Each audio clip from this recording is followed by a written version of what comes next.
की सिलेक्शन ही जो है इस डिश की जान है। इसमें सारा इसका टेस्ट जो है जो वो गोश्त की सिलेक्शन में ही है। तो गोश्त की सिलेक्शन आपने इस तरह करनी है कि इसमें हड्डियाँ, ये देखें मैंने बड़ी बड़ी हड्डियाँ ली हैं, ये देखें इस तरह की। और इसमें चर्बी वाला गोश्त लेना है, थोड़ा आम गोश्त की निस्बत थोड़ा बड़े बड़े इसके पीसीस कटवा लें।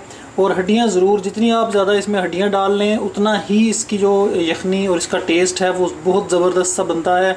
तो आप इसमें बिल्कुल जो गोल बोटी या बिल्कुल हड्डी के बगैर ना इस्तेमाल करें। हड्डियाँ इस तरह की बड़ी बड़ी जो स्पेशली बकरी ईद पे इजीली मिल जाती हैं, तो ये ज़रूर इनको ज़ाया ना करें। ये आप इसमें ज़रूर डाल के इसका बहुत ज़बरदस्त जो है यखनी और टेस्ट इसका निकलता है। प्याज चाहिए, एक मैंने लार्ज साइज़ का ले लिया है और उसको मैंने लंबा लंबा काट लिया है। अदरक लहसुन का पेस्ट है तकरीबन 1.5 टेबल स्पून है। ये ज़ीरा है, इसको मैंने थोड़ा सा रोस्ट करके इसको मैंने बारीक पीस लिया है। ये 1 टेबल स्पून है। नमक 1 टेबल स्पून या हस्बे ज़ायका कर लेंगे। अदरक मैंने एक नॉर्मल साइज़ का टुकड़ा लेके उसको मैंने अच्छी तरह इसका कूट लिया है।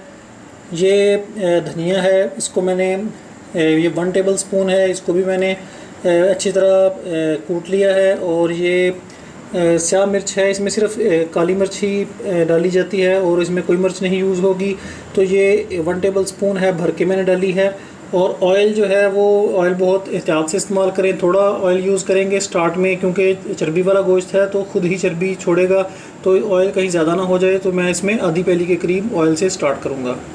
सबसे पहले नाजरीन क्या करें कि एक खुले साइज़ का बड़े साइज़ का बर्तन ले लें और उसमें ऑयल डाल के हम थोड़ा सा उसको गर्म करके इसमें गोश्त ऐड करेंगे। तो ढक्कन वाला बर्तन यूज़ करें क्योंकि ढक्कन का इस्तेमाल इसमें बहुत ज़्यादा होगा।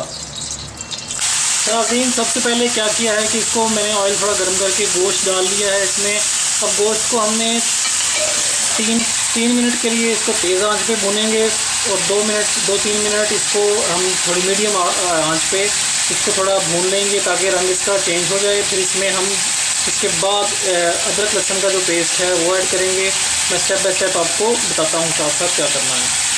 देख नाज़रीन तकरीबन 5 मिनट लगा के मैंने इसको तेज़ आंच पे बहुत अच्छे से भुना है। भूनते इसलिए हैं कि इसकी जो बड़े गोश्त की बीफ की स्मेल जो है वो ख़त्म हो जाए। अब क्या करेंगे कि अब मैं इसमें जो अदरक लहसुन का पेस्ट मैंने बना के रखा था वो मैं ऐड कर दूँगा और इसको फिर मैं तकरीबन 2 मिनट के लिए अच्छे से भूनूंगा। ये देखिए नाज़रीन गोश्त को तकरीबन मैंने लहसुन अदरक डाल के 2 मिनट के लिए भुना है अच्छे से। अब इसमें पानी भी छोड़ना शुरू कर दिया है। अब क्या करेंगे कि इसमें प्याज ऐड कर देंगे और मज़ीद इसको 2-3 मिनट अच्छे से भून लेंगे। फिर इसके बाद स्पाइसेस ऐड करेंगे।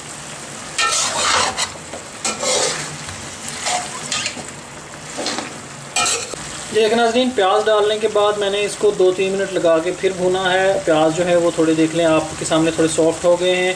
तो अब टाइम है कि इसमें हम जो स्पाइसेस हैं वो ऐड कर देंगे। स्पाइसेस एक दफ़ा मैं आपको बता दूं कि अगर आप ज़्यादा स्पाइसी थोड़ा पसंद करें तो इसमें आप जो स्याह मिर्चें हैं इनकी जो मिकदार है वो बढ़ा लें। अब स्पाइसेस डाल के इसमें आप इसको फिर 1-2 मिनट के लिए भूने और इसके बाद मैं इसमें पानी ऐड कर दूंगा।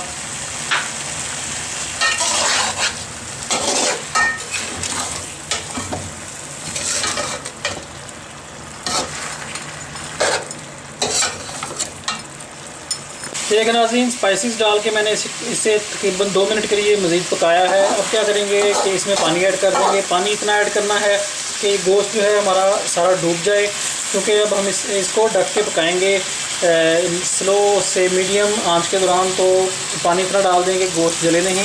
ये देखें पानी मैं इसमें इतना ऐड कर दूंगा कि गोश्त हमारा इजीली गल जाए। इसको अच्छे से सॉफ्ट करके गलाना है, बिल्कुल इसमें सख्त बोटी नहीं होनी चाहिए वरना जो नमकीन गोश्त का मज़ा जो है वो ख़राब हो जाता है। पानी ज़्यादा डालेंगे तो यखनी भी बहुत अच्छे से निकलेगी इसमें। ये हड्डियाँ जो हैं वो अच्छे से इसमें अपना जायका छोड़ देंगी। ये देखें ये इसमें डूब गया है गोश्त। तो थोड़ा सा मैं पानी और इसमें शामिल कर लूँगा ताकि थोड़ा ये जो ऊपर गोश्त रह गया है ये भी डूब जाए। और इस पर हम ढक्कन लगा के इसको पकने देंगे। कम अज़ कम ये 50 से 60 मिनट लेगा। तो उसके बाद मैं आपको दिखाऊंगा कि इसका क्या इसकी शक्ल है और इसका क्या रिज़ल्ट है, उसको क्या करना है। ये देखिए नाज़रीन, पानी मैंने थोड़ा और ऐड कर दिया है इसमें ताकि गोश्त हमारा अच्छे से डूब गया है। अब क्या करेंगे कि आंच तेज़ ही है नीचे से, ताकि इसमें पानी में जोश आ जाए, उबाल आ जाए। जैसे ही पानी में उबाल आएगा, ढक्कन लगा के आंच नीचे से लो और मीडियम के दरमियान कर देंगे और इसको ढक के कुक करेंगे 50 से 60 मिनट तक। और फिर इसके बाद देखेंगे कि इसमें इसको पानी का क्या कंडीशन है, मैं आपको नेक्स्ट दिखाऊंगा। ये देखें नाज़रीन, तकरीबन 60 मिनट, तकरीबन 1 घंटा 10 मिनट के लगभग मैंने इसको पकने दिया है, 70 मिनट्स। तो ये अब बिल्कुल रेडी है। गोश्त भी तकरीबन गल चुका है। थोड़ी बहुत जो कसर है वो ये पानी जो है सूखते सूखते वो निकल जाएगी। अब हमने क्या किया है कि आग जो है मैंने नीचे से तेज़ कर दी है ताकि जो पानी है जल्दी सूख जाए, ताकि गोश्त हमारा बिल्कुल ही मेल्ट ना हो जाए। तो अब हम इसे पानी को सुखा लेंगे।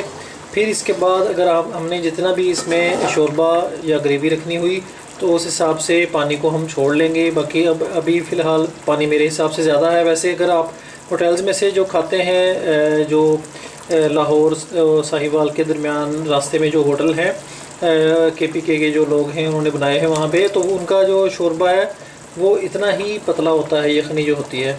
तो अगर आप इतना रखना चाहें तो इतना रख लें। अगर वैसे मैं इसको अभी मज़ीद और सुखाऊंगा तो इसको खुश करने के बाद फिर मैं आपको दिखाता हूँ कि किस स्टेज पे जो है परफेक्ट हमारी जो डिश है वो तैयार हो जाएगी। ये देखें नाज़रीन, पानी जो है मैंने थोड़ा सा और इसको खुश कर लिया है।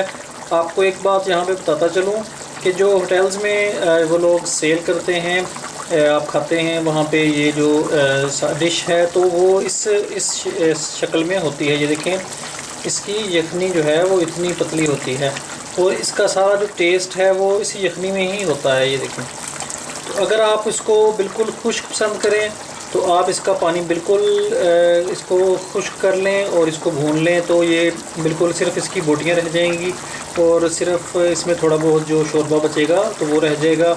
अगर आप इसको वो होटल्स की जो वहाँ पे जो बिकता है वो आप पसंद करें तो ये इस वक्त इसकी परफेक्ट शक्ल है। ये इसकी स्टेज है, आप इसको उतार लें यहाँ पे ही और इसको सर्व करें। इसका जायका बहुत ज़बरदस्त है। मैंने ये थोड़ा टेस्ट किया है, यखनी में इसका तमाम जो हड्डियों का और गोश्त का जायका आ चुका है। गोश्त हमारा बिल्कुल गल चुका है, बिल्कुल हाथ लगाने से टूट रहा है, बहुत ज़बरदस्त। जिस तरह होटलों में वो देते हैं और उनकी जो गोश्त है गला हुआ होता है, उसी तरह बिल्कुल इसकी शक्ल बन चुकी है। यखनी का टेस्ट भी परफेक्ट है। तो हर चीज़, मसाले, स्पाइसेस इसमें पूरे हैं। 2 किलो गोश्त के हिसाब से मैंने आपको लिखवाए थे। तो मैं इस स्टेज पे इसको बंद कर रहा हूँ क्योंकि मुझे इतना ही इसका चाहिए था शोरबा वगैरह। अगर आपको इसमें कम चाहिए तो आप इसको मज़ीद गाढ़ा कर लें, इसको मज़ीद सुखा लें तो ये और सूख जाएगा और गाढ़ा हो जाएगा। तो आप इसको अगर बिल्कुल ही खुश्क पसंद करें तो इसको भून लें और सिर्फ बोटियाँ इसकी तनावल करवाएँ। तो मैं इसको आप डिश आउट करके आपको दिखाता हूँ। ये देखें नाज़रीन, हमारा जो नमकीन गोश्त है वो बिल्कुल रेडी है। इसको स्पेशली सर्दियों के लिए बहुत ज़बरदस्त डिश है क्योंकि इसका जो सूप है, यखनी है, ये बहुत ही बेहतरीन चीज़ है। गर्मा गर्म आप इसको नोश फरमाएँ। सर्दियों में ताकत के लिहाज से बहुत ही एक सेहत बख्श डिश है। स्पेशली जो जोड़ों के दर्द में मुब्तला लोग हैं या जिनको जोड़ों का प्रॉब्लम है तो वो ये ज़रूर खाएँ। डिश को बहुत अच्छी चीज़ है। टेस्ट के लिहाज से इसका कोई मुकाबला ही नहीं है। ज़रूर ट्राई कीजिएगा और इसको मैं रिकमेंड करता हूँ कि इतनी यखनी रख के इसकी आप इसको सर्व कीजिएगा। इंशाल्लाह दावतों में पेश करें तो आपको तारीफ़ ही तारीफ़ मिलेगी। ज़रूर ट्राई कीजिएगा। नेक्स्ट रेसिपी तक के लिए मुझे इजाज़त दें। अल्लाह हाफिज़।